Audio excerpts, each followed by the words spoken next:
Este episodio fue creado a partir del inglés utilizando inteligencia artificial. Próximamente en este episodio de Follow Him.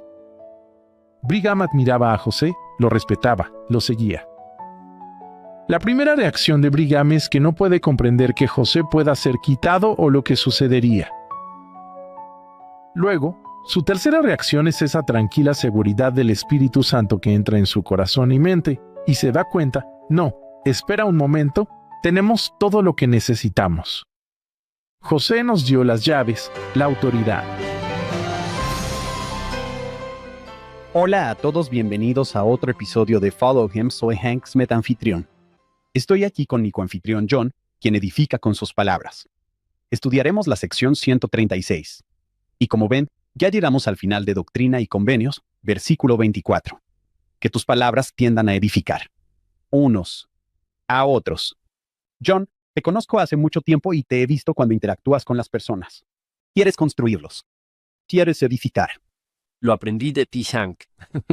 Tu esposa que no queda atrás. Ella es constructora. Ella es la mejor. ¿Qué dijo Mark Twain? Puedo vivir unos meses con un buen cumplido. Ustedes dos son así. John, hoy somos muy afortunados. Tenemos al Dr. Keith Erickson junto a nosotros. Dr. Erickson, Keith, bienvenido. Contento de poder estar aquí. Es un honor. He oído lo que has hecho. Te vi en algunos videos de la iglesia. John y yo trataremos no ponernos nerviosos.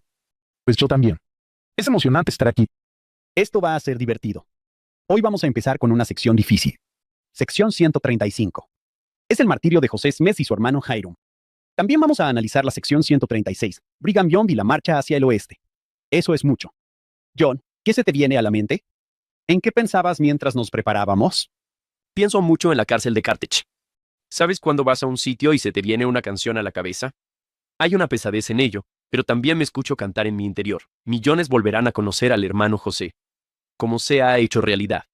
Aquí estamos hoy, casi 200 años después, hablando de eso.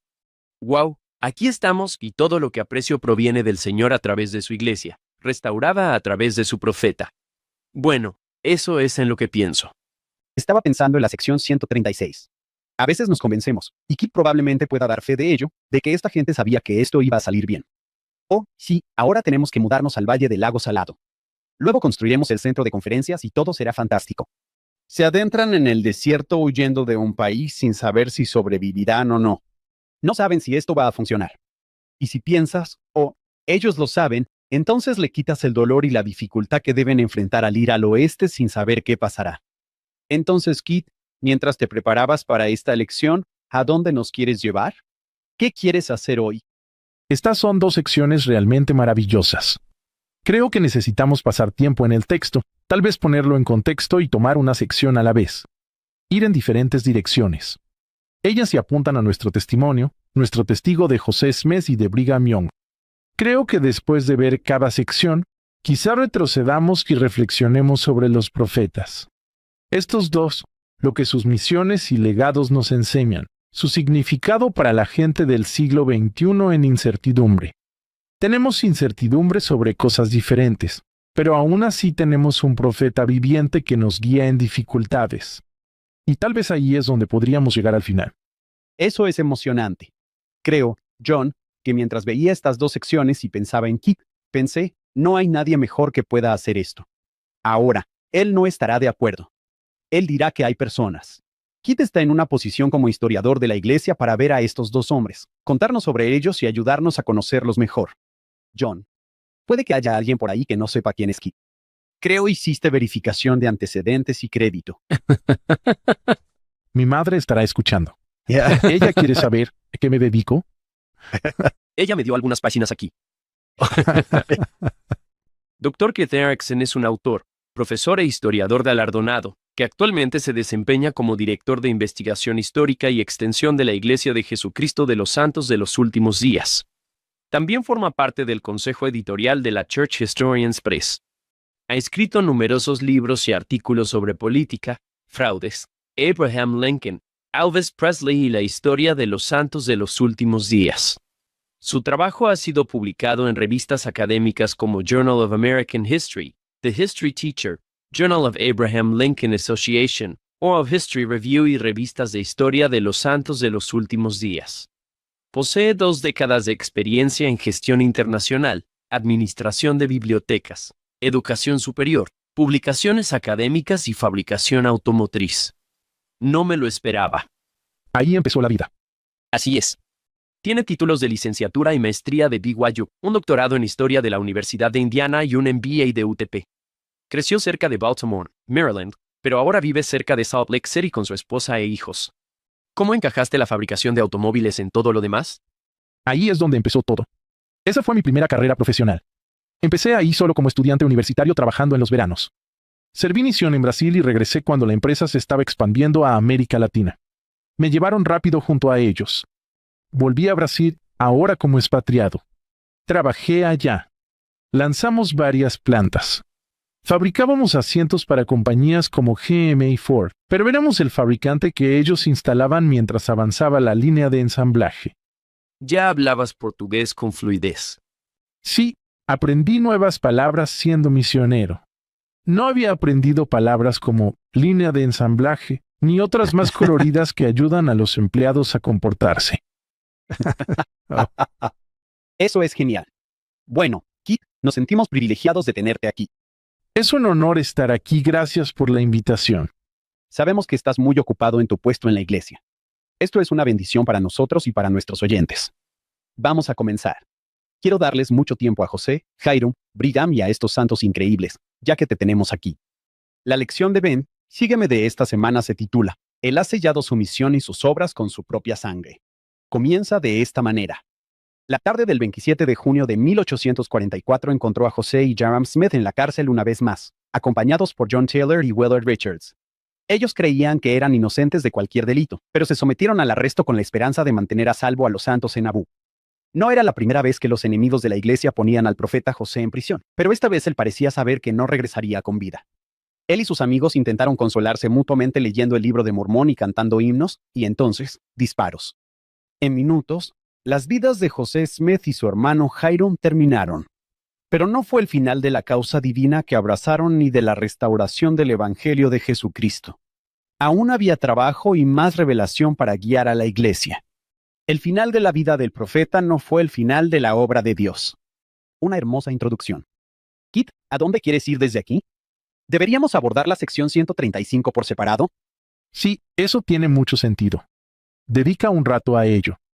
Eso realmente prepara el terreno para esa tarde. Quizás haya otro pequeño detalle de aquel día que ha sido realmente significativo en mi vida. Esa mañana, José dictó una carta a la gente de Nabú con algunas instrucciones y cosas que debían hacer. Pero luego les pidió que le dieran el papel, y de su propio puño y letra, escribió una pequeña nota esa mañana para Emma. La nota decía, «Querida Emma, estoy muy resignado a mi destino, sabiendo que estoy justificado. Y he hecho lo mejor que se podía hacer. Dale mi amor a los niños». Esas fueron las últimas palabras. Eso te da una pequeña ventana a su forma de pensar. Había hecho lo que pudo. Sus pensamientos estaban con sus hijos y su familia. Entonces fue como decir estoy resignado a mi destino, lo que va a pasar, va a pasar. Sí. Y en lo personal creo que el texto así lo muestra. Después del martirio. La noticia llega a Nabú bastante rápido. O sea, todavía estamos viajando por tierra a la velocidad de un caballo, pero ciertamente para la mañana siguiente, el 28 de junio, la gente se despierta y escucha esta noticia. Las reacciones inmediatas son de asombro y duelo. Vemos esto en todo tipo de registros de los santos de los últimos días, de ese verano de 1844. Se escriben cartas entre ellos. Si te enteraste de la noticia en Nabú, vas a mandar una carta a tu hermana que está en Nueva Inglaterra o en algún otro lugar. Vemos a personas en Sop contando sus sentimientos, la pérdida y la incredulidad. Como se mencionó en la introducción, José ya había estado en prisión antes y siempre había salido. Para algunas personas, había una pequeña sensación de, o sí, no pueden hacerle nada. Esto fue un shock, una verdadera desconexión que la gente también escribe en sus diarios. Van a lugares personales para compartir sus sentimientos, su angustia o sus dudas. Con el tiempo, empezamos a ver expresiones más creativas y más públicas. Ya mencionamos el poema que W. W. Phelps escribió y que se ha musicalizado como loor al profeta. pero la poesía se convierte en un medio. John Taylor escribe un poema, "Oh, devuélveme a mi querido profeta", lleno de ese sentimiento de pérdida. Y luego editoriales empiezan a publicar declaraciones sobre la iglesia o sobre José. Es ahí donde surge este texto que es la sección 135, en este momento, tratando de entender las cosas. Una cosa que hacemos en la historia es mirar pequeños documentos, pequeños objetos, artefactos, e intentamos comprender cosas más grandes que son significativas. Este ejemplar ilustra eso de una manera realmente reveladora. Una de las preguntas tras el asesinato de José era, ¿se acabó? ¿Qué va a pasar? ¿A dónde iremos? ¿Cuál es el futuro? Una de las últimas cosas que estaba ocurriendo en la vida de José era que estaban preparando una nueva edición de Doctrina y Convenios. Habían publicado una edición en 1835. Ese fue el segundo intento de publicar las revelaciones. El libro de mandamientos no llegó a concretarse en Missouri, pero sí publican Doctrina y Convenios. Desde 1835 hasta 1844 hubo revelaciones adicionales y más cosas, así que estaban trabajando en una segunda edición. Y estaban justo en la fase final de eso, casi listos para publicarla. José es asesinado. Este texto está preparado. Se inserta en Doctrina y Convenios, y es tan tarde en el proceso que tienen que imprimirlo en una fuente más pequeña. Así que se ve diferente. Abres tu libro y todo se ve igual.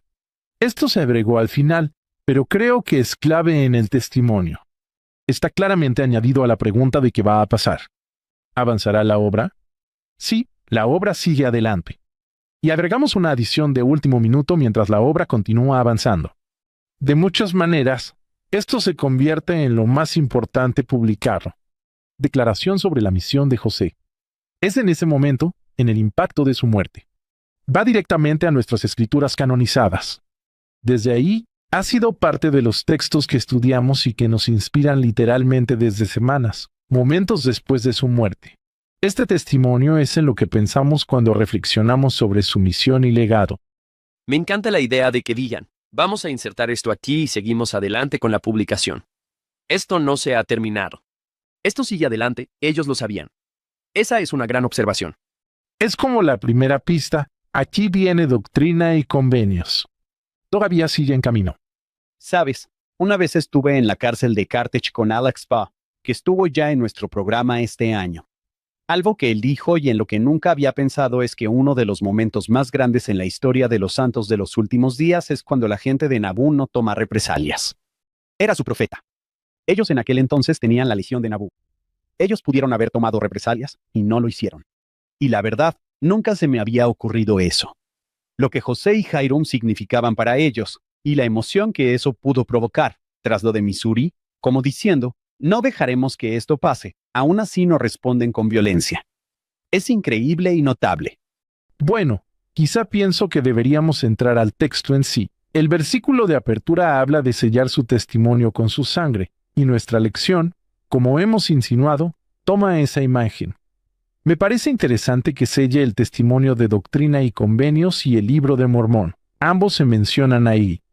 El Libro de Mormón es el primer libro que inicia la restauración. El Libro de Mormón se publica en marzo de 1830 y la iglesia se organiza solo unos días después. Y luego tenemos Doctrina y Convenios, que se publicará unas semanas después, la segunda edición.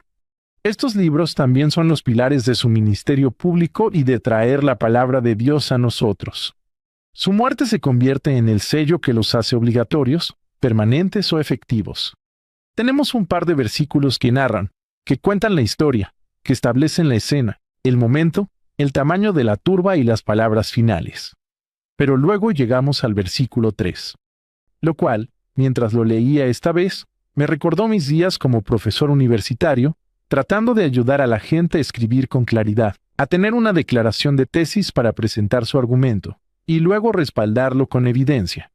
El versículo 3 hace esto. Hace, como declaración, la tesis de que José ha hecho más que cualquier otra persona viva, salvo Jesucristo. Eso no es solo retórica vacía. En este breve periodo, él ha sacado a la luz y traducido el Libro de Mormón por el poder de Dios. Lo ha publicado. Han enviado el Evangelio a los 4 rincones de la tierra.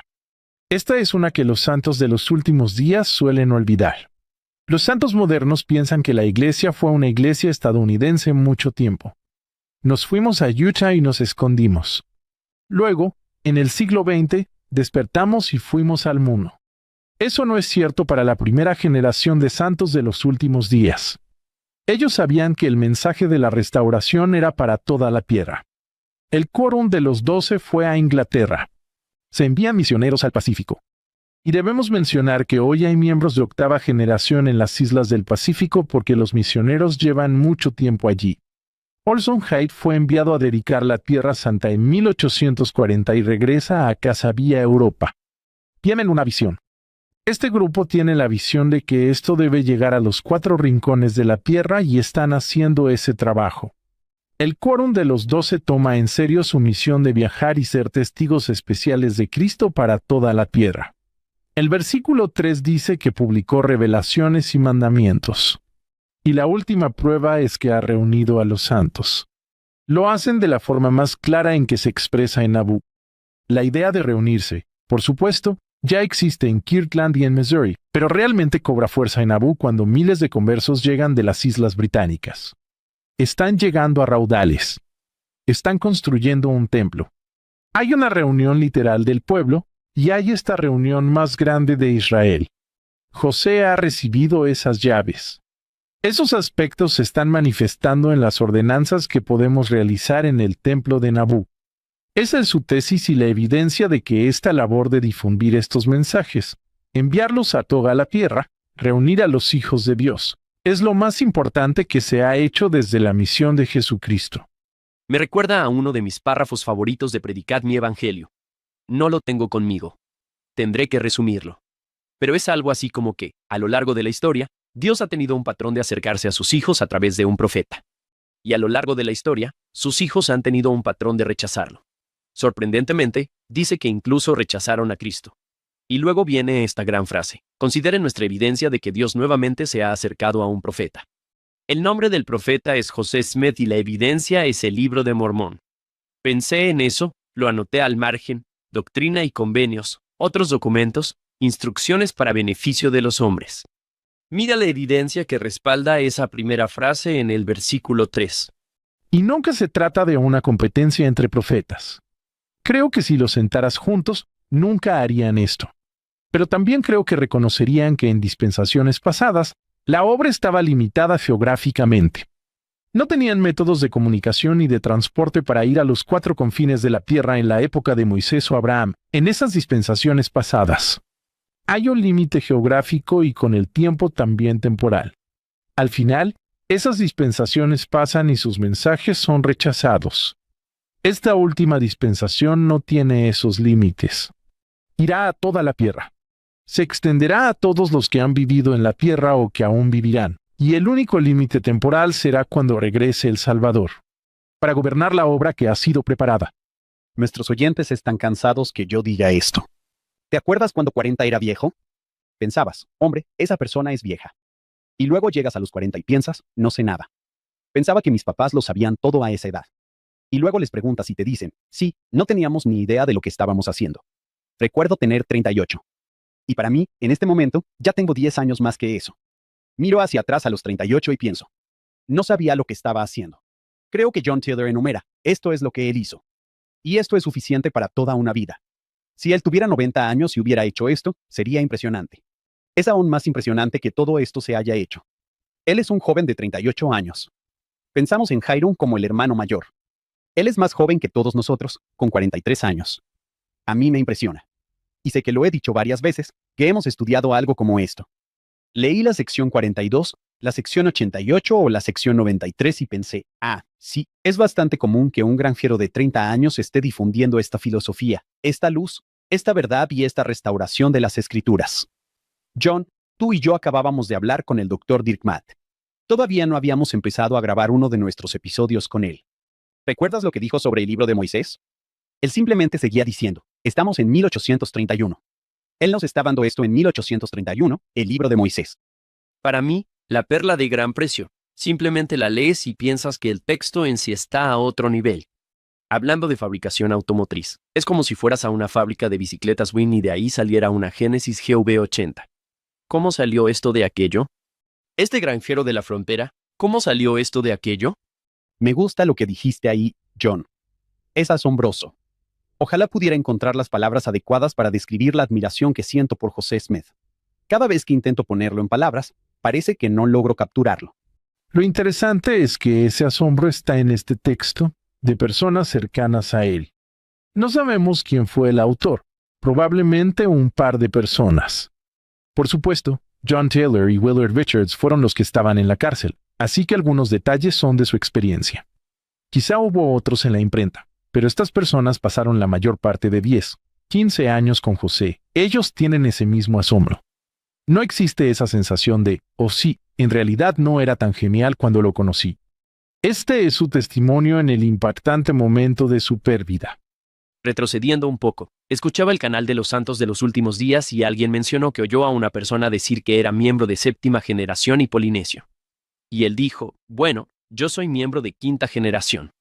Mis antepasados cruzaron las llanuras. ¿Cómo podría alguien ser de séptima? Eso se remonta mucho a esas islas donde, ¿fue Parley P. Pratt fue quien fue a la Polinesia muy temprano? Sí, son Addison y Louise Pratt quienes nos llevan al Pacífico a principios de la década de 1840. Parley llegará a América Latina y Chile eventualmente. Kit se piensa como la iglesia estadounidense. Llegamos hasta Utah. Luego vamos al mundo. Tienes razón. No es solo Estados Unidos e Inglaterra.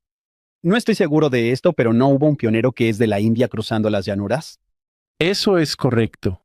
En la década de 1850, un converso de la India viaja por tierra, llega a Liverpool, cruza el océano y termina en compañías de carretillas de mano, incluso las que tuvieron problemas y lo logra.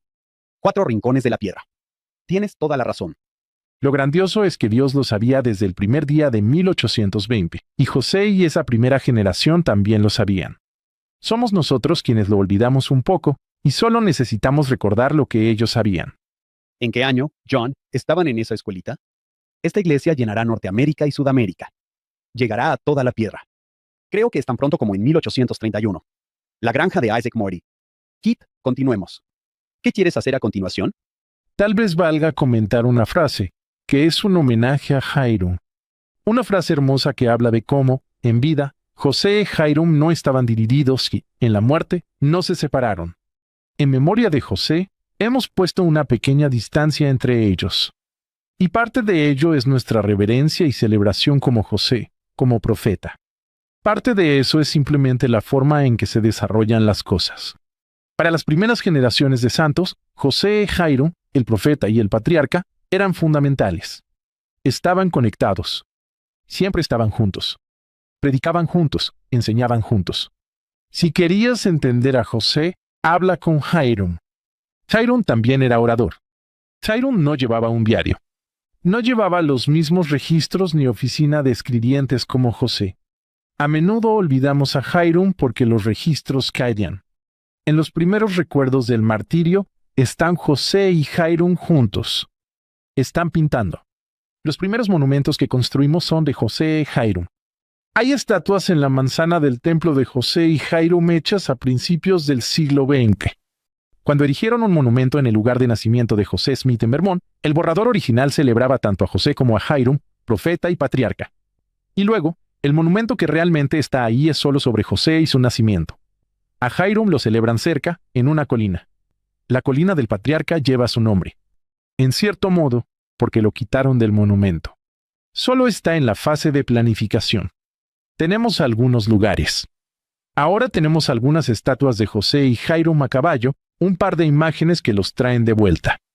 Sí creo que este texto vale la pena para recordarnos que estos dos estaban muy conectados y eran muy venerados. La tragedia que la gente sintió fue por ambos. Perdieron tanto al profeta como al patriarca. Eso es un golpe realmente terrible. Entonces, supongo que este texto concluye aquí con un veredicto claro. Son mártires e inocentes, palabras fuertes y poderosas, especialmente en la historia del cristianismo. Jesús es inocente de las cosas de las que se le acusa.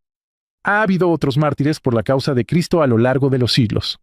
José y Hiram se unen a un grupo muy selecto de inocentes y mártires. El texto termina con la invocación de una imagen realmente poderosa, la imagen de la sangre. La sangre ha sido simbólica a lo largo de la historia de la relación de Dios con sus hijos. Vemos ofrendas de sangre en el Antiguo Testamento. Vemos a Jesús instituyendo la Santa Cena para recordarnos su sangre. Este tributo termina con la sangre que vemos que ha sido derramada. Hay sangre. Luego elevan la iglesia sobre tribunales. No pueden ser destituidos. Su sangre fue derramada en Estados Unidos.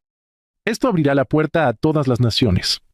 Esa sangre se une con otra sangre, la de otros mártires vistos por Juan el Bautista, que este gran testimonio que clama desde la sangre de los mártires es tanto una condena de un mundo arruinado, creo que esa es la frase.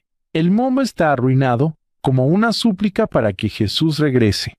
Y por supuesto, cuando Jesús regrese, las profecías dicen que Él regresa vestido de rojo, simbolizando que Él pisó solo el lagar, que ha sangrado y cargado con nuestros pecados. Ese que sangra es el que regresará y redimirá la sangre de José, pero también todos nuestros pecados y nuestra sangre. En última instancia, esta sangre es también una forma, simbólicamente, de conectar a José y Hiram con Jesús y el testimonio que dan de su ministerio y de su regreso. Kit, en tu lectura, me encantó cómo describiste la relación entre José y Hiram. No están separados mucho tiempo. Recuerdo haber leído la historia de José Smith escrita por su madre. Sabes, cuando le hicieron la cirugía, Hiram le apretaba la pierna para aliviarle un poco el dolor. Todos los niños le ayudaban a moverse y desplazarse. Tenemos esas historias de ministerio personal, de masajes, de ayuda. Y ese es un servicio muy íntimo, el contacto físico y el ministrar al dolor. Hiram está presente en muchos eventos, pero no en todos. Hay muchos eventos significativos donde Juan el Bautista se aparece a José y a Oliver.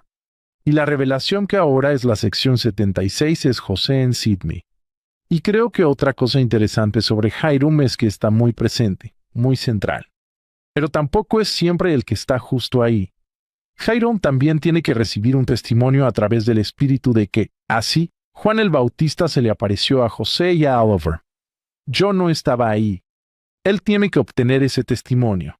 Percibimos la búsqueda de Hiram cuando se acerca a José antes de organizar la iglesia y le pregunta qué puede hacer y Jesús responde. A menudo enfatizamos, paz. La segunda parte de la respuesta, esta revelación está en la sección 11, y era una escritura de dominio, buscar primero obtener la palabra antes de declararla. Y enfatizamos eso. En esa revelación, Jesús le dice a Hiram que debe aprender cómo funciona el Espíritu del Señor y confiar en Él, porque guía a hacer el bien, ser justo y humilde. Eso es una de las cosas que Hiram aprende muy bien.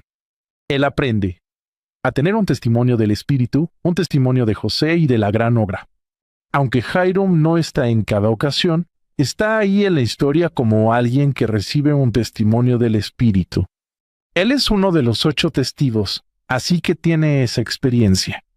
En otras, es como tú, yo y otros conversos. Debe ir a Dios, recibir testimonio del Espíritu de que estas cosas son verdaderas. Lo recibe, lo testifica y es fiel hasta el final. Cuando piensas en el amor entre esos dos y toda la primera familia de la iglesia, ellos han sacrificado tanto en cada momento. John, sé que te gusta empezar tu clase del Libro de Mormón de esa manera. Lo hice ayer. ¿No sería maravilloso si pudiéramos tener a Lucy McSmith como nuestra invitada hoy? Ella podría decir, entre otras cosas, ¿saben lo que le costó a mi familia traerles este libro? Porque costó mucho. Sí. Perdió a su esposo en 1840, a don Carlos en 1841, a Alvin en 1823 y a José y Hiram en 1844. Va a perder a Samuel, ¿verdad? Y luego Samuel. Sí. Luego ella se sienta a escribir su historia en 1844, 5 y 6, a los que se dirige su mente, contando la historia de esta familia. Tienen desafíos. William Smith causa problemas, discusiones y desacuerdos. Superan todo eso. Sí. Si te encanta el Libro de Mormón, la familia Smith viene incluida. Si amas doctrina y convenios, es una familia. A menudo hablamos de José y Emma, y así debe ser. Pero todos estaban involucrados. La familia es la primera en saberlo. Tras la primera visión, vemos que José no habla mucho. Cuenta que su mamá le pregunta y él responde, no importa, estoy bien. Solo aprendí que tu iglesia está equivocada. Una respuesta graciosa. Él se lo cuenta al pastor y recibe una reprimenda, y guardó esa experiencia. La última prueba es que cuando el ángel Moroni se le aparece años después, le dice, ahora cuéntaselo a tu papá. José se resiste, y Moroni debe convencerlo. No, tu papá te va a creer. José se lo cuenta, y su papá le dice, ve y hazlo. Esa noche regresan y la familia tiene muchas preguntas. ¿Qué pasó? Ven que José está cansado y dicen que lo dejen dormir. Ha estado despierto toda la noche. Todos levántense temprano mañana, hagan sus tareas y regresamos mañana en la noche.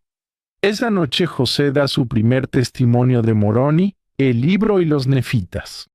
Luego Lucy nos contará que José pasó muchas noches contándoles lo que aprendía del pueblo antiguo, vestimentas, guerras y experiencias. La familia Smith es la primera audiencia en escuchar las buenas nuevas desde Comora. Kit, y me alegra que estés aquí para asegurarte de que no leamos esto sin sentir esa conexión con toda la familia y entre estos dos hermanos que se amaban. ¿Está bien con ustedes si leo un poco de Willard Richards? Willard es nuestra fuente principal para la historia manuscrita de José. Bien, entonces puedo dar el relato de primera mano. Como no le dispararon, está bastante bien.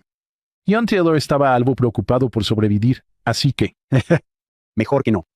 Es bastante interesante que podamos ver la ley de los testigos, el par de José y Shairum, y luego Willard y John que sobreviven.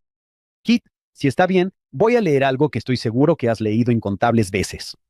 Este es el relato de primera mano de Willard Richards sobre el martirio de José y Jairum. Es bastante notable que haya personas para contar esta historia. Literalmente tienes bala tras bala tras bala entrando en la habitación, y 2 de los 4 sobreviven.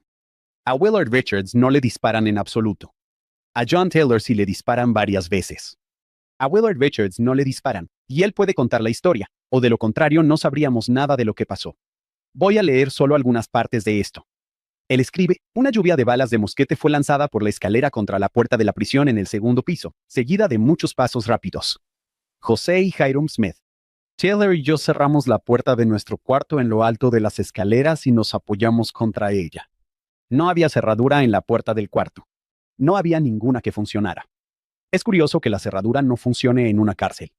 La puerta es de panel común, y tan pronto como escuchamos los pasos en las escaleras, una bala fue disparada a través de la puerta, pasando entre nosotros, lo que demostró que nuestros enemigos eran unos desesperados, y que debíamos cambiar de posición. José Smith, John Taylor y yo saltamos al frente de la habitación y Jairum Smith retrocedió 2/3 del cuarto, frente a la puerta mirándola. Una bala atravesó la puerta y dio a Jairum en la nariz. Al caer, no movió los pies.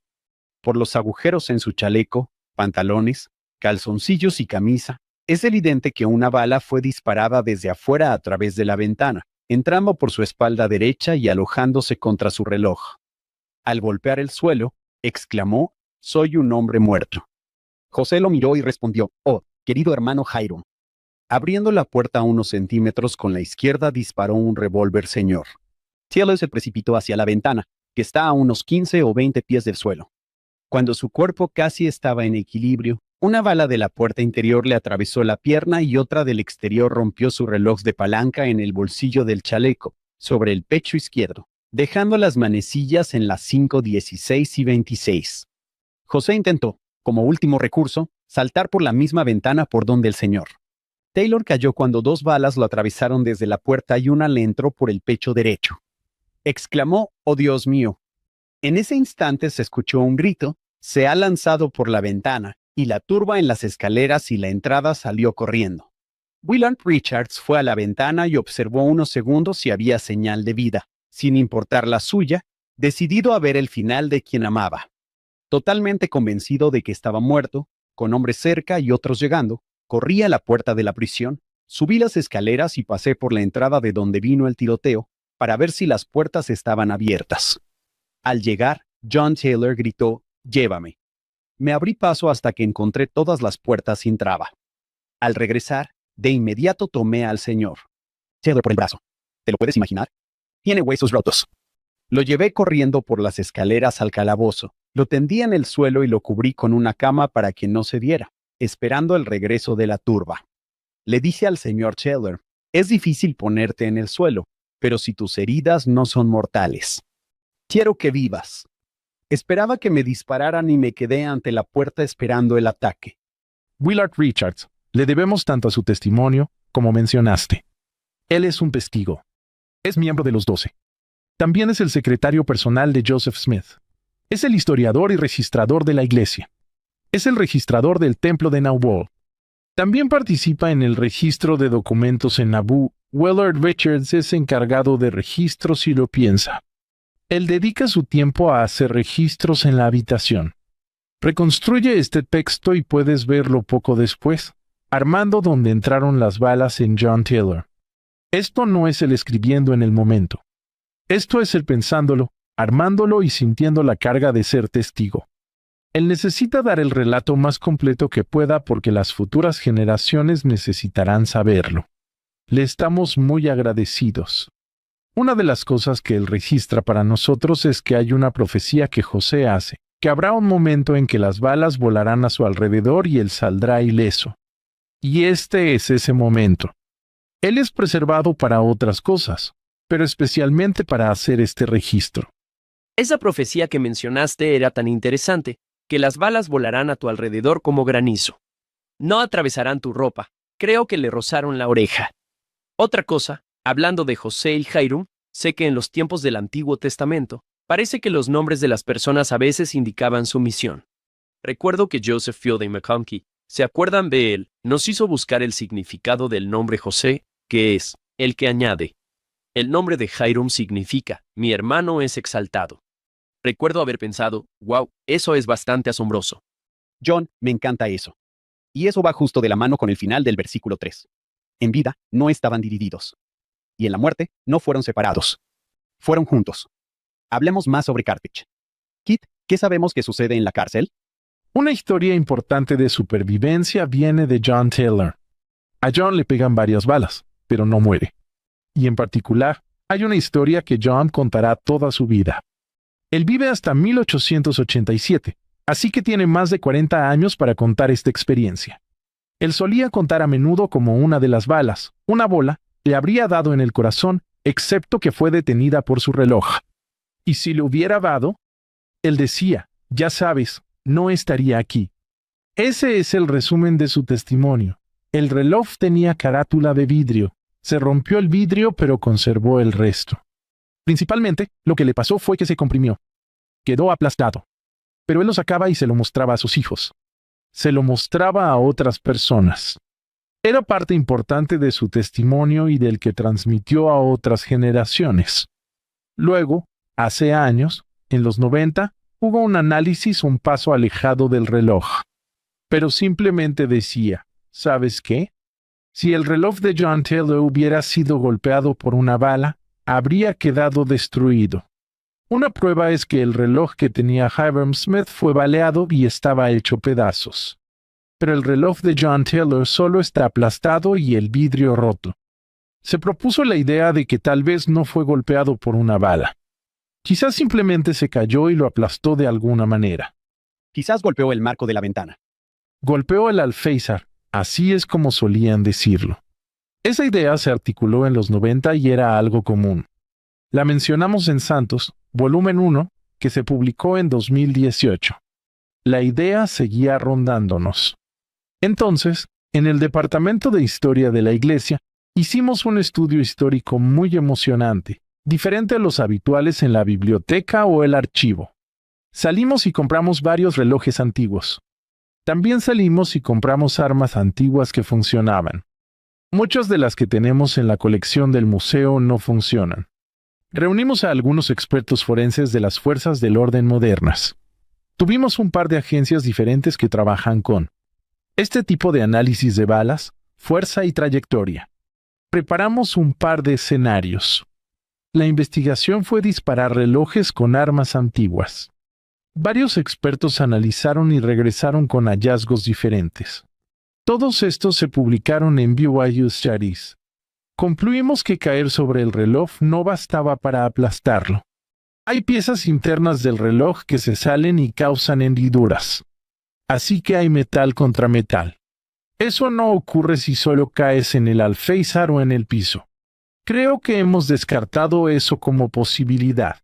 Y luego descubrimos que si le disparas a un reloj directamente a corta distancia, sí, puedes hacerlo pedazos.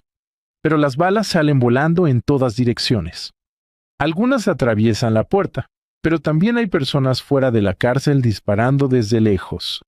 El daño en el reloj de Taylor se replicó con una bala desde unos 200 metros o con un rebote. Teníamos francotiradores.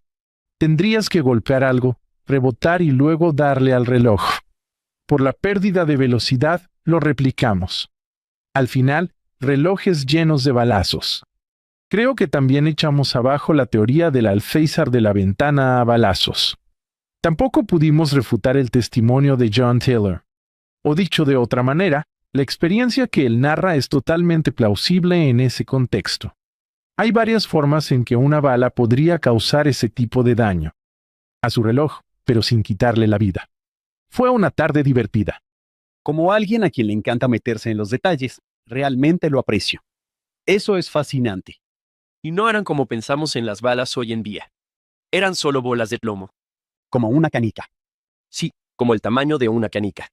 Sí. Y luego eran disparadas, no siempre por el cañón más liso. Así que sí, podría haber todo tipo de variaciones en el arma, la bala, la distancia y la trayectoria. Willard Richards. Ellos no regresan, obviamente, por él. Él no resulta herido. Increíblemente. Su primer temor es que fuera algo temporal. Él quiere salvar la vida a John Taylor. Sacar a John Taylor de la cárcel fue difícil. Llevarlo al hotel al otro lado de la calle. Los asesinos huyen como a menudo lo hacen. Sí. Hasta donde yo sé, nadie fue jamás condenado por el crimen. Nadie fue condenado. Hubo un juicio. Un par de personas fueron acusadas. Pero todos fueron absueltos. Kit, me alegra mucho que estés aquí porque sé que había un libro circulando sobre el destino de los perseguidores del profeta o algo así, y he aprendido que en realidad no es una buena obra histórica. ¿Puedes comentar sobre eso? Sí, me encantaría. Es una historia terrible. Esa es la forma más rápida de decirlo. Este libro se publicó a mediados del siglo XX. Ese es el título de ese libro, El destino de los perseguidores. El autor afirma haber seguido a quienes persiguieron a José desde Missouri y Carthage, y luego los sigue hasta el final de sus vidas, donde les pasan cosas terribles. Se les salen los ojos de las órbitas. Mueren de formas muy locas. La idea principal es que Dios se vengó de todas estas personas y así es como se presenta. El único problema es que no es cierto. Nos enfrentamos a una gran limitación. En Carthage, la turba se pintó la cara de negro para no ser reconocida. No sabemos quiénes son la mayoría. Y puedes juntar algunas piezas, pero ese era el punto. No querían ser reconocidos. Así que la idea de que, 100 años después, voy a rastrearlos a todos y probar que se les cayeron los ojos es simplemente absurda desde el principio. Aquí hay otro ángulo interesante. Había un libro, publicado en 1978 por un historiador y un abogado. El abogado era solo un joven profesor de Derecho en la Universidad de Chicago llamado Darwin Oaks. Creo que después hizo algo más, pero el joven abogado Dallin estaba trabajando en este proyecto con un historiador, Marvin Hill, un profesor de BYU. Ellos escriben una historia sobre el juicio de las personas que fueron acusadas de asesinar a José Smith. Así que tenemos como media docena de personas que son acusadas. Y son absueltos. Todo el libro es interesante. Se llama Carjack Conspiracy y trata sobre todos los detalles del juicio y las maniobras legales. Y es una lectura excelente. Al final hacen una pausa y dicen, existe este libro por ahí, Faith of the Persecutors. No puedes rastrear a la mayoría de estas personas porque son desconocidas. Aquí hay 6. Sí, fueron absueltos, pero había suficiente información para presentar cargos. Así que sigamos a estos tipos. Y resulta que ninguno de ellos sufre consecuencias negativas. Continúan con sus carreras. Reciben ascensos. Obtienen cargos en el gobierno. Uno sirve en el gobierno de Lincoln. Otro se convierte en jefe de correos, puesto prestigioso. Para los juzgados y absueltos, personas más visibles, no hay consecuencia negativa. Implicación en sus vidas o carreras, ellos siguen adelante y hacen lo que harían igual. La historia y evidencia en el libro es mala. También creo que la justificación detrás de esto, la idea de que la mejor forma de dar testimonio de José es mostrar cómo Dios torturó a otros, es una forma equivocada de pensar sobre profetas y nuestro testimonio de profetas vivientes también. Correcto. Y no necesitamos sensacionalizar una historia como esta. Es conmovedora e inspiradora tal como es. Y trágica y desgarradora, y sí, todas esas cosas. Ese joven abogado, el Elder Oaks y Marvin Hill, ese libro se llamaba Carjack Conspiracy. Así es. Es una historia legal del juicio. Así que ese es uno que podrías leer y sentirte seguro al respecto. Sí, si te interesa la historia legal, tiene todos los detalles. Si eres abogado, te gustará porque profundizan en maniobras, pruebas, fiscalía y defensa. Es jugada por jugada. Puede que no sea emocionante para la televisión de juicios porque no hay nadie señalando. Es una historia algo seca, pero significativa que analiza el proceso y lo que le sucedió. El presidente Oaks habló después sobre su experiencia en esa investigación. Descubrió de joven abogado los registros judiciales del condado de Hancock. Esa es la jurisdicción. Cuando los revisó, los desprecintó. Había una manera en que ataban los registros para guardarlos en almacenamiento profundo. Era evidente que esos registros del juicio habían sido documentados, pero no se habían revisado en casi 140 años. Rompe los sellos y sopla el polvo, y siente la emoción que tienen los académicos e investigadores cuando estás explorando una fuente que sabes que nadie ha visto antes. Va a aportar perspectivas que no habíamos tenido. Es un libro importante en muchos niveles. Eso es fantástico. Kit, el versículo 4, noté que habla de algunos días antes. Quizá podríamos leerlo y que tú comentes al respecto. Dice, cuando José fue a Carthage para entregarse a los supuestos requerimientos de la ley, 2 o 3 días antes de su asesinato, dijo, voy como un cordero al matadero. Estoy tranquilo como una mañana de verano. Tengo la conciencia limpia ante Dios y los hombres. Moriré inocente y aún dirán, asesinado a sangre fría. Antes del 27 de junio a las 5 de la tarde, como llegaron ahí. Bueno, hay cosas que decir. Compartiría lo que hizo el equipo de José Smith Capers. Crearon un podcast llamado El Camino a Carthage, que nos lleva por todas las capas. Hay cuestiones políticas, religiosas, económicas y culturales que nos llevan ahí. En los días previos, a nivel más personal, la presión se ha intensificado en Nabú. José escapa. Cruza el río para dejar que las cosas se calmen. Emma y otros lo invitan a regresar y le dicen, las cosas están intensas, te necesitamos. Algunos han dicho que se ha escapado, que es un cobarde. José regresa y dirá, si mi vida no tiene valor para mis amigos, entonces no tiene valor. Así que regresa sabiendo que la presión ha escalado hasta convertirse en un conflicto con el estado de Illinois, que tienen que enfrentar eso. Aquí hay una capa personal. El estado de Illinois acusará al profeta José Smith de traición, pero por destruir un periódico. El gobernador de Illinois le dirá a José, creo que estuvo bien cerrarlo. Este es el Nabú expositor, que había publicado cosas sobre José. Fue escrito por exmiembros de la iglesia. El gobernador dice, creo que puedes detener un periódico. Usaron una ley de la época que lo declaraba molestia pública. José es alcalde de Nabú. Si hay molestia pública, eso hacen los funcionarios electos. El gobernador de Illinois también dice, no solo detuviste la impresión, destruiste la imprenta. Y la destrucción de propiedad privada es ir demasiado lejos. Así no funcionan las cosas en Estados Unidos. Ese es el cargo que finalmente lo lleva a Carthage, que es la cabecera del condado de Hancock, lo que significa que no puede haber fianza. Así que tiene que quedarse ahí. No pueden hacer una audiencia y dejarlo salir. Diane Oaks también investigó esa cuestión al empezar su carrera. Escribió artículo legal en revista jurídica. Llega a la misma conclusión que el gobernador.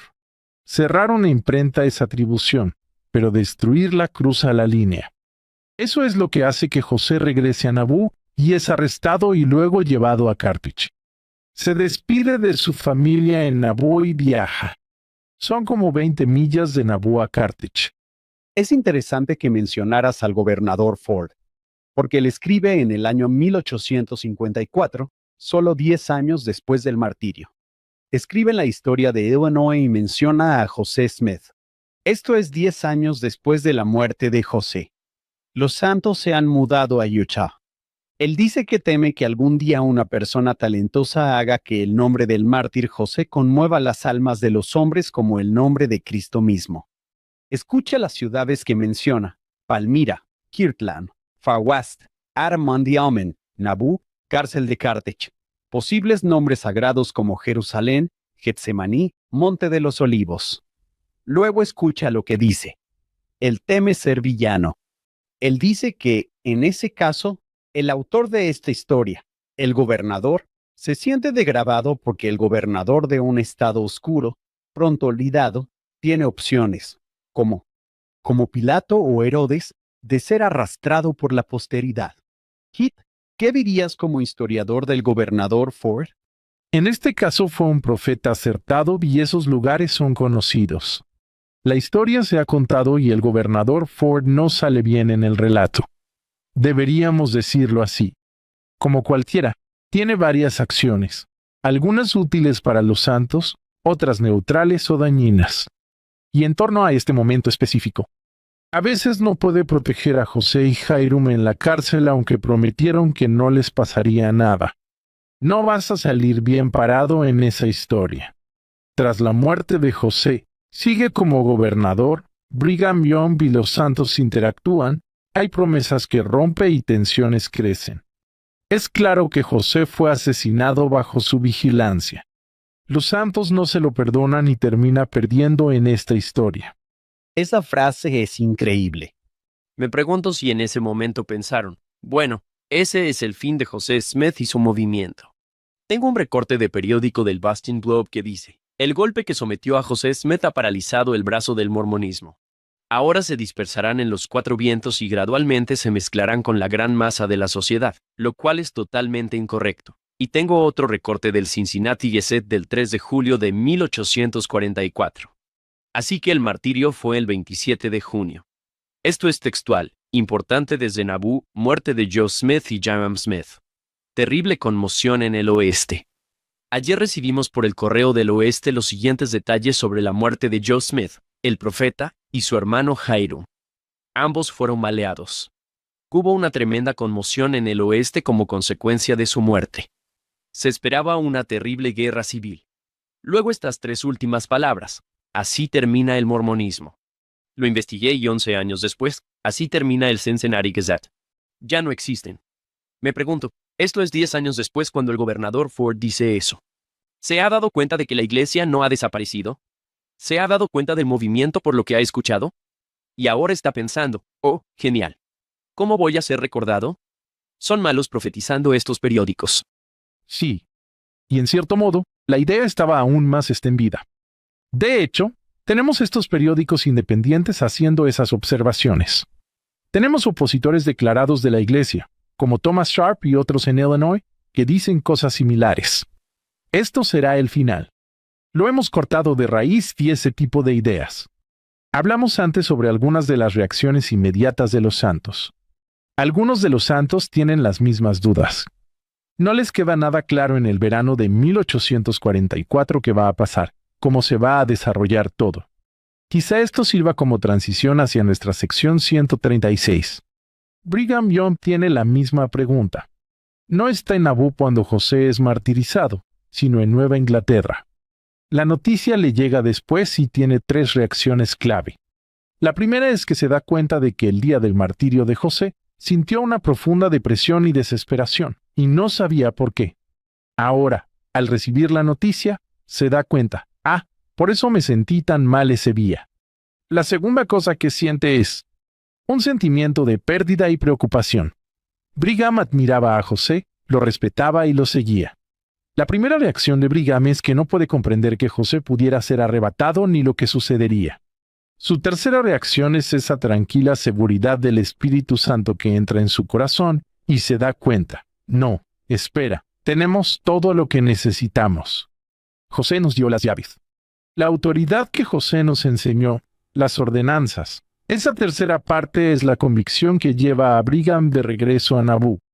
Los otros miembros de los 12 hacen campaña por José y predican el Evangelio como misioneros. Brigham los llama de regreso a Nabú, le tomará un mes llegar, otros llegarán antes o después. Él dice, tenemos que regresar, 12, y reunirnos en Nabú. Así que tiene esas reacciones. Ese es Brigham Young, quien era el presidente de los 12. Ese miedo tenía que ver con él. ¿Qué pasará? ¿Cómo seguimos sin José? Me encanta esta parte en Santos que describe lo que estaba pasando. Estoy empezando en la página 558 del primer volumen. Phoebe Woodruff les escribió a sus padres y describió el ataque en Carthage. Estas cosas no detendrán la obra más de lo que la muerte de Cristo lo hizo, sino que avanzará con mayor rapidez, testificó Phoebe. Creo que José y Jairum están donde pueden hacerle mucho más bien a la iglesia ahora que cuando estaban con nosotros. Estoy más firme en la fe que nunca, afirmó ella. No renunciaría a la fe del verdadero mormonismo aunque me costara la vida desde este momento, porque sé con certeza que es la obra de Dios. Mientras las cartas de Mary Ann y Phoebe viajaban hacia el este, Brigham Young y Ozenfar escucharon rumores de que José y Jairum habían sido asesinados, pero nadie podía confirmar la historia. Luego, el 16 de julio, un miembro de la iglesia en la rama de Nueva Inglaterra que estaban visitando recibió una carta de Nabú detallando la trágica noticia. Cuando leyó la carta, Brigham sintió que la cabeza le iba a estallar. Nunca había sentido tanta desesperación. Sus pensamientos se dirigieron instantáneamente al sacerdocio. José había poseído todas las llaves necesarias para investir a los santos y sellarlos juntos por la eternidad. Sin esas llaves, la obra del Señor no podía avanzar. Un momento, Brigham temió que José se las hubiera llevado a la tumba.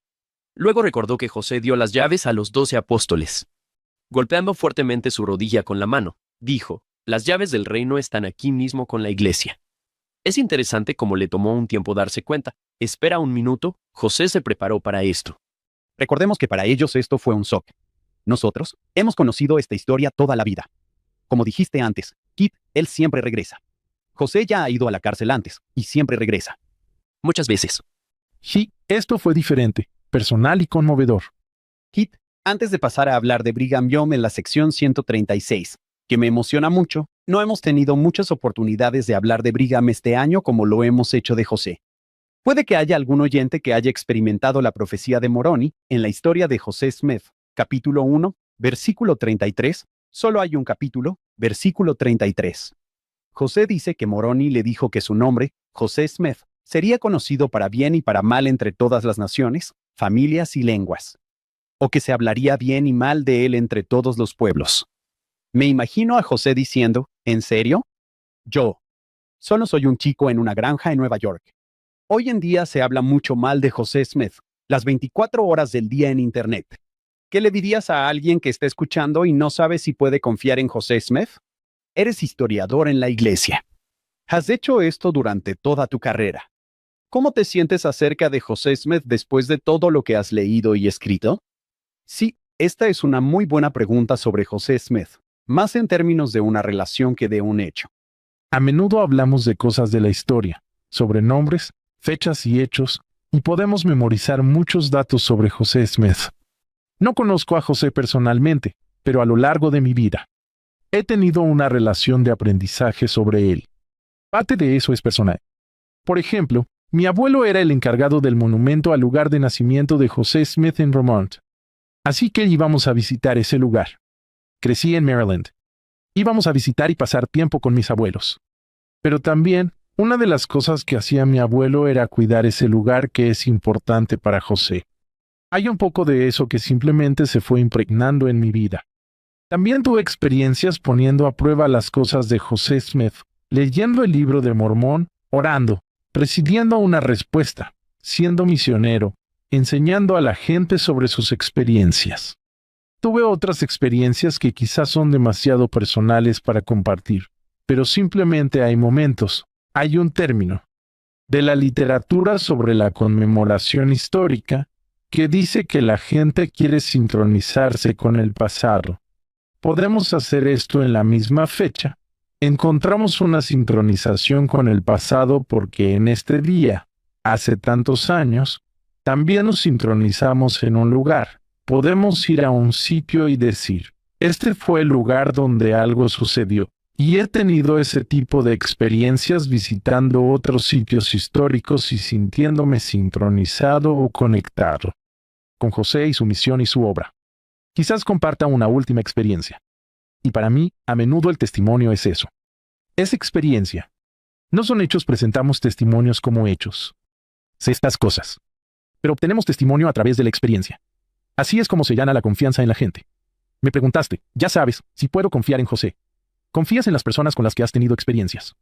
No puedo darte razones para confiar en alguien, especialmente en esta era de desinformación.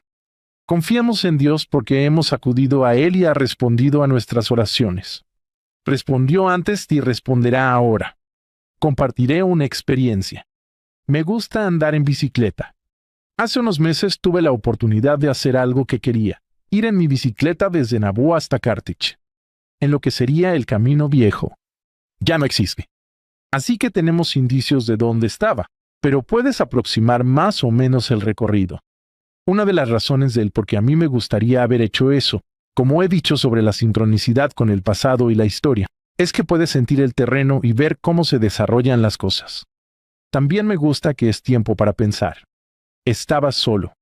Fue un paseo al amanecer, así fue como se vio. Entonces es tiempo para pensar. Al reflexionar sobre José, su testimonio y legado, pensé que al acercarme a Carthage, hay un lugar donde el camino antiguo va junto al río y sigue ahí. Así que llegué a ese punto donde estoy más cerca del camino. No estoy en un camino pavimentado, estoy en el río. Es algo hermoso. Subes la colina en Nauvoo. Estás como en una llanura, y yo bajo hacia el río.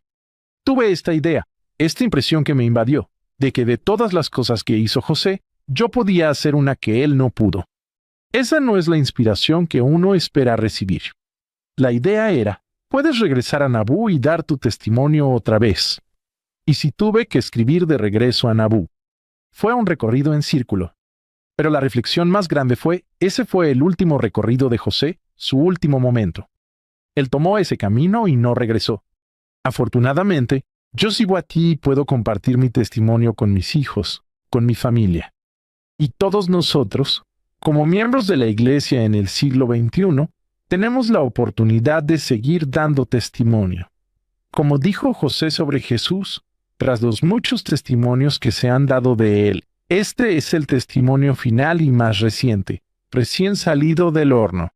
Entonces, este es mi testimonio reciente, el más reciente de todos. Sí, tuve experiencias de niño, pero mi testimonio más reciente de todos es que podemos seguir haciendo la obra que José comenzó y que celebramos en este homenaje, en esta revelación. Gracias, Keith, por eso. Aquí en Follow Him amamos al profeta. Creo que todos lo saben, John, cualquiera que nos haya escuchado. Y como dice la sección 135, su sangre y la sangre de su hermano Jairum son embajadoras de la religión de Jesucristo que tocarán los corazones de los hombres honestos en todas las naciones. En la segunda parte, la mitad de las personas que cruzaron las llanuras tenían menos de 21 años. A veces se nos olvida eso por las fotos de los pioneros ancianos. Era como una conferencia de solteros donde la gente se enamoraba. Se estaban divirtiendo. Están cortejando. Bromean y disfrutan. Los jóvenes tomaban grasa del eje y la untaban en la barba a hombres dormidos.